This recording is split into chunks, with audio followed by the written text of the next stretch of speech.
Assalamu alaikum warahmatullahi wabarakatuh.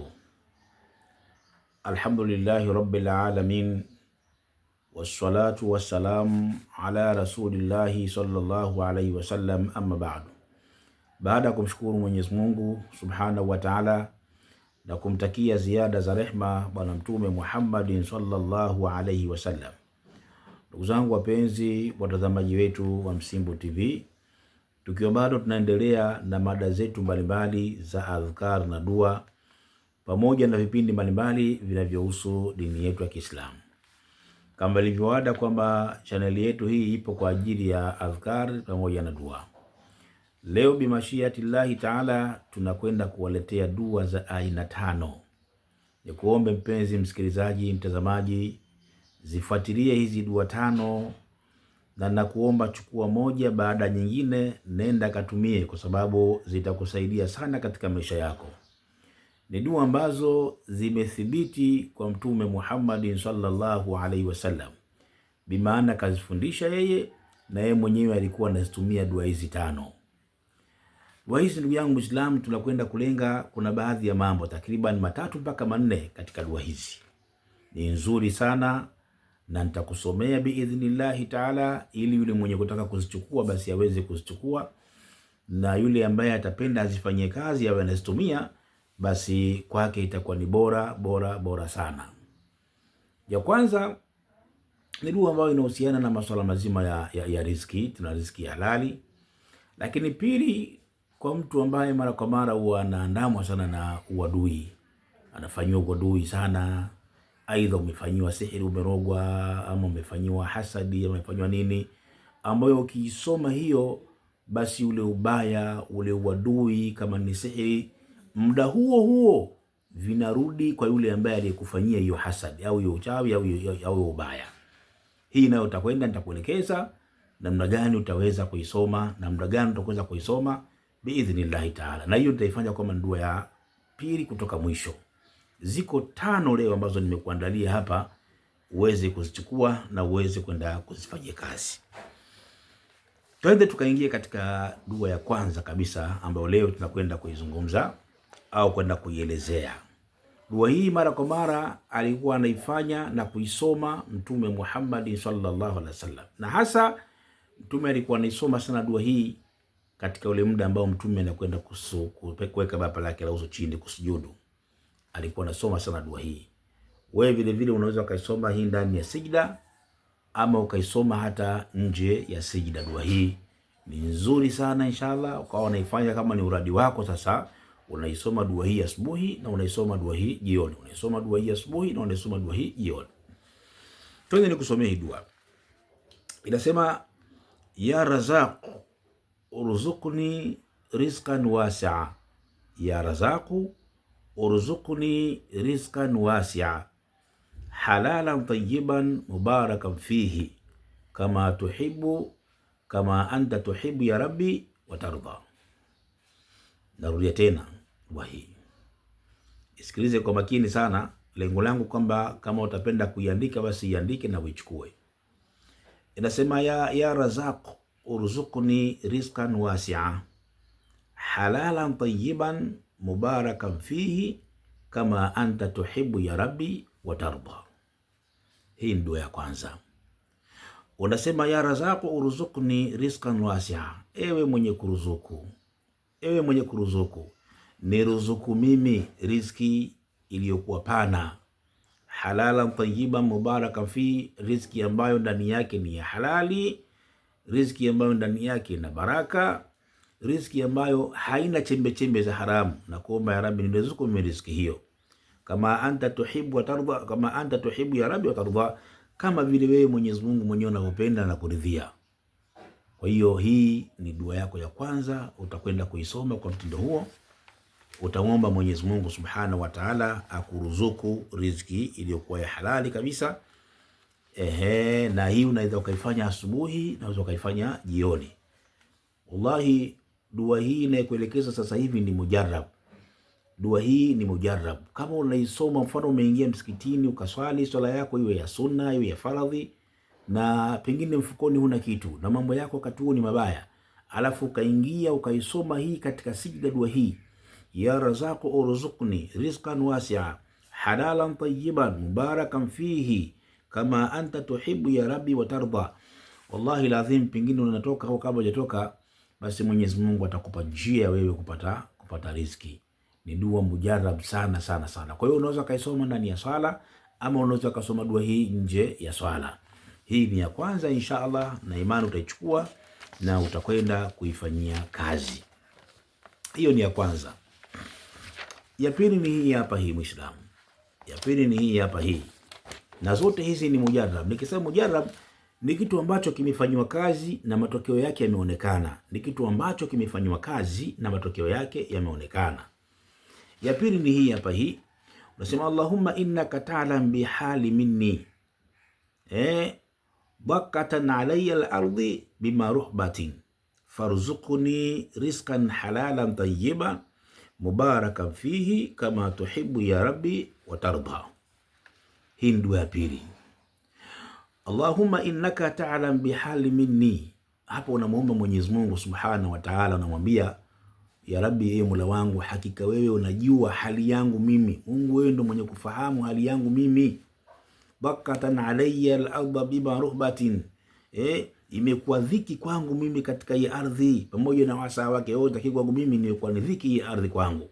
Farzuqni rizqan halalan tayyiba, basi niruzuku mimi riziki iliyokuwa nzuri, iliyokuwa halali, mubaraka fi, riziki ambayo ndani yake na baraka, kama tuhibu ya Rabbi wa tarda, kama vile unavyopenda ya Mwenyezi Mungu na kuridhia. Hii ni dua ya pili. Hii ni dua ya pili katika zile dua tano ambazo leo nataka nikupe ndugu yangu katika imani. Hii ni dua ya pili. Narudia tena dua hii. Unasema Allahumma innaka ta'lam bihali minni bakatan alayya al-ardu bima ruhbatin farzuqni rizqan halalan tayyiban mubarakan fihi kama tuhibbu ya Rabbi wa tarda. Hii ni dua ya pili inshallah, utakwenda kuisoma kwa mtindo huo. Na hizi mbili zote hizi zinalenga katika swala zima la kupata riziki iliyokuwa ya halali. Riziki iliyokuwa ya halali. Wenzetu maswahaba wa Mtume Muhammad sallallahu alaihi wasallam mara nyingi walikuwa naomba riziki ya halali, tofauti mimi na wewe kwamba chochote kinachokuja mbele yako mtu achukua tu. Hapana, wao wataka riziki iliyokuwa ya halali. Hiyo ni dua ya ngapi? Ni dua ya pili. Kabla sijaendelea katika dua ya tatu, niwaombe ndugu zangu Waislamu wapenda kheri, bado tunaendelea na harambee yetu ya kuchangia kamera. Tunahitaji tupate 1,800,000, na sasa hivi mpaka kufika leo tarehe 21 mwezi huu wa 7 tuna shilingi 400,000 na shilingi 40,000 mpaka leo.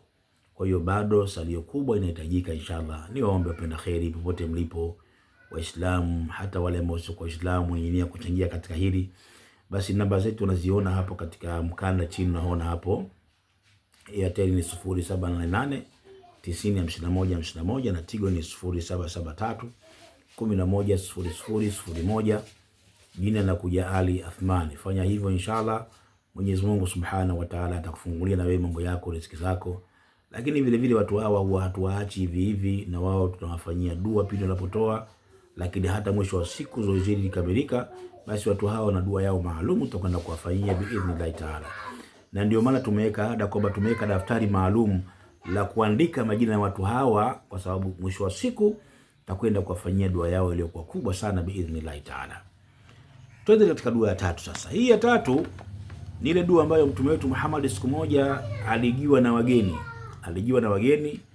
Kwa hiyo akawa anakwenda kwa baadhi ya wake zake kwenda kuuliza kama kuna chakula. Akaenda kwa mke wa kwanza kuuliza, akaambiwa hamna kitu. Akaenda kwa wa pili kuuliza, akaambiwa hamna kitu. Akaenda kwa mama Aisha, kadhalika vile vile akamwambia kwamba hamna kitu.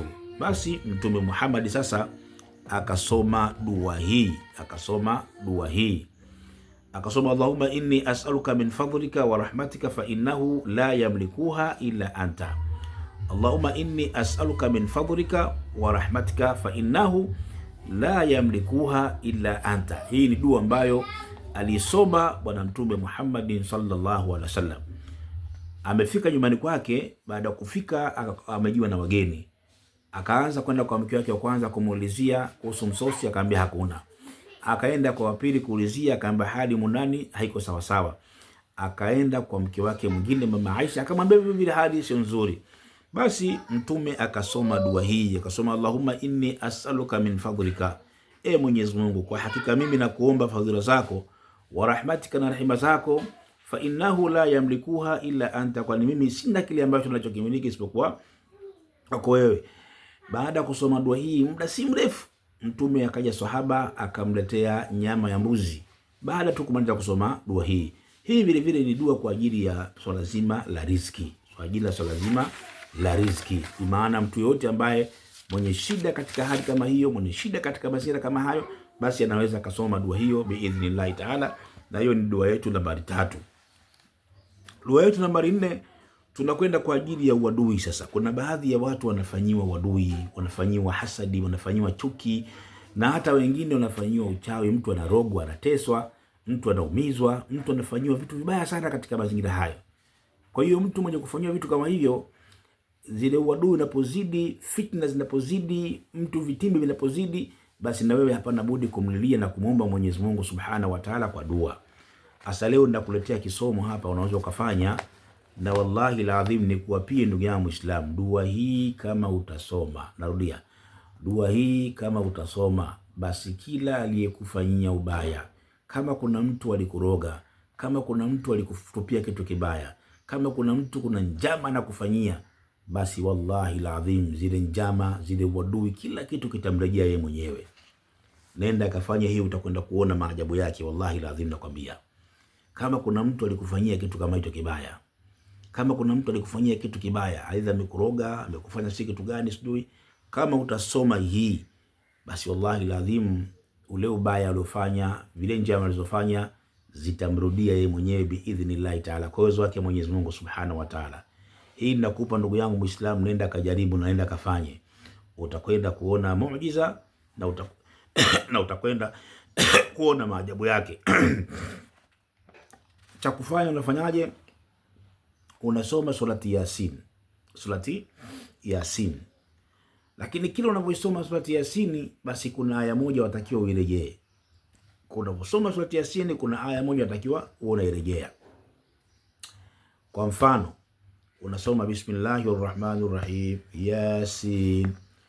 Kabla uendelea wal Qur'an al-Hakim, ukisema tu Yasin, unakuja kusoma hii aya, waradallahu alladhina kafaru bighaidhihim lam yanalu khairan wa kafallahu almu'minina alqitala wa kana Allahu qawiyan aziza.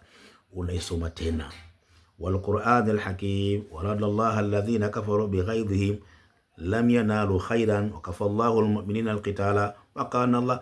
Unarudia tena kusoma innaka laminal mursalin waradallahu alladhina kafaru bighaidhihim lam yanalu khairan wa kafallahu almu'minina alqitala. Unarudia hivyo mpaka unamaliza zile aya 87 za surati Yasin. Na kazi hii ikiwezekana, basi ifanye katika nyakati za usiku, wallahi lazim. Kila aliyekuroga, kila aliyekufanyia ubaya, au kama kuna mtu anakufanyia njama za kukudhuru, au kuna watu wanakukalia vikao wewe vya kukusudia kukufanyia ubaya, ukisoma hii biidhnillah, wallahi lazim ule ubaya utarudi haraka sana kwa ule ambaye alikufanyia ubaya huo. Tena ogopa sana ubaya ambao unarudi, kwa sababu ubaya ukirudi inakuwa ni sawasawa na kitu ambacho kimefano gari linapanda juu ya mlima, alafu ile gari ikafeli breki. Angalia jinsi inavyorudi. Au umechukua jiwe ukalirusha juu, tazama speed inayokwenda juu na tazama speed inayoshuka chini. Utakuta inashuka chini, speed yake inakuwa ni kubwa. Kwa hiyo utaposoma hii, basi lile kombola linarudi kwa ule mhusika kwa kasi kubwa sana biidhnillah. Kwa hiyo kwa mtu aliyefanyiwa wadui, aliyefanyiwa njama mbaya, basi anaweza akaisoma dua hiyo biidhnillah, na atakwenda kuona muujiza na maajabu yaliyokuwa makubwa sana kupitia katika dua hiyo. Hiyo ni ya 4 katika zile dua zetu 5 ambazo leo tunakusudia tuzizungumze na tuzilete kwenu. Ya mwisho kabisa utakwenda kusoma dua ifuatayo.